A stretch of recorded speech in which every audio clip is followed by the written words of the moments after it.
How's it going, guys? You're watching Pneumatic Tool Review.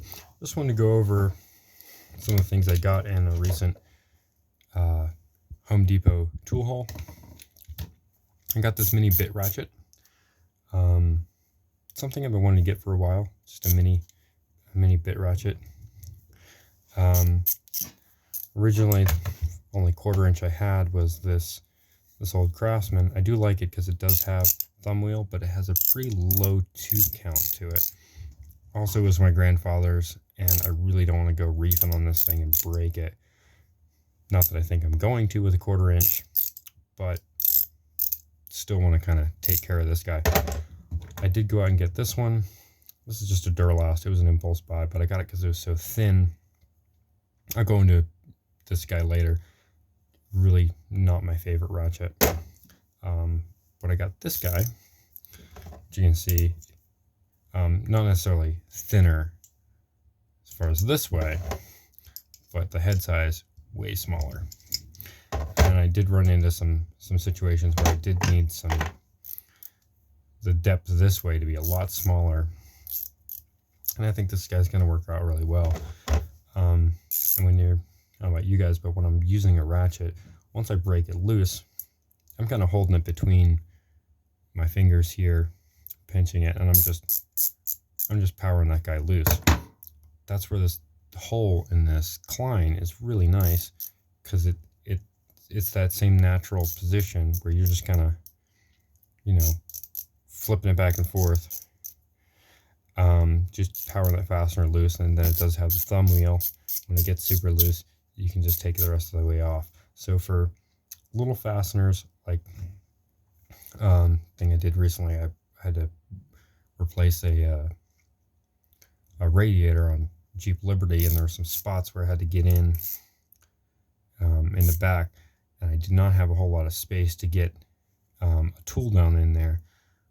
The fasteners weren't super tight, but I just needed something that I could get in there and work quick to get those fasteners off. This would have been super handy. This would have been better. I was using this and it didn't quite fit. So this is going to be super handy. What I don't like about it, one of the few things, this is a 1/4 inch hex. This is a 5/16 hex. For what I need it for, I don't need that. And it just adds extra depth to the ratchet that I don't need. I did get this set. I was looking at just getting this set with a set of bits, including the 1/4 inch hex to 1/4 inch square, was $15. And each of these individually was also $15. The set together was about $20. But you didn't get some of the extras, like you didn't get the bit set with this. Now I have some 1/4 inch hex to 1/4 inch square adapters that will fit in here, but they do stick out quite a ways, which brings me on to Klein's bits. It's the one thing I don't like about these. You can see that is a tiny bit. This is a Vera P2, one of their diamond bits.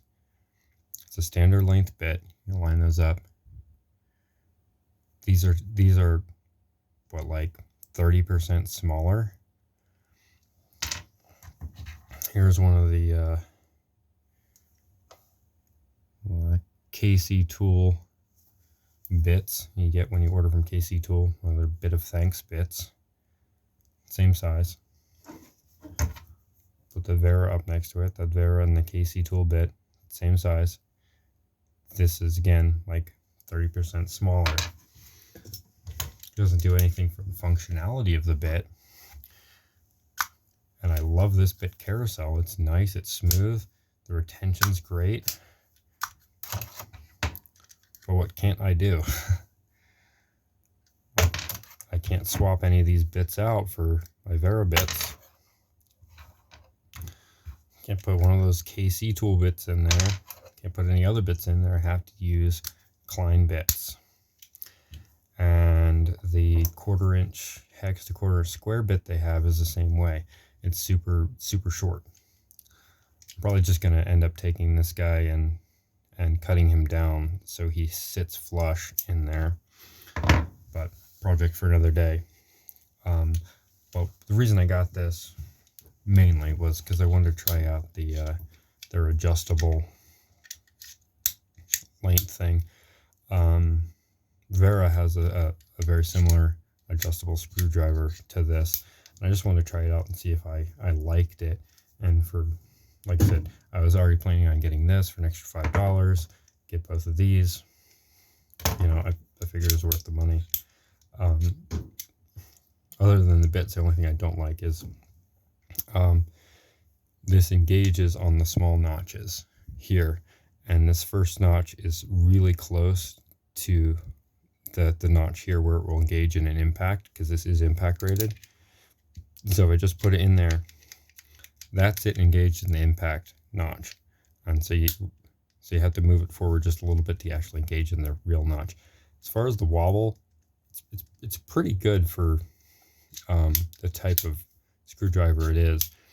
You don't get a ton of length out of it, but I mean, that's more than a traditional stubby, and you can drop it down to what a traditional stubby normally is. And you have Phillips 1 through 3, some flatheads and some squares. I really wish they would put like a T25 Torx in there. For me, that's a lot more useful than a square, but for what it is, I think it's worth trying out. And Klein does have a lot more adapters, and you can buy them separately that will fit in here. So it was worth trying out.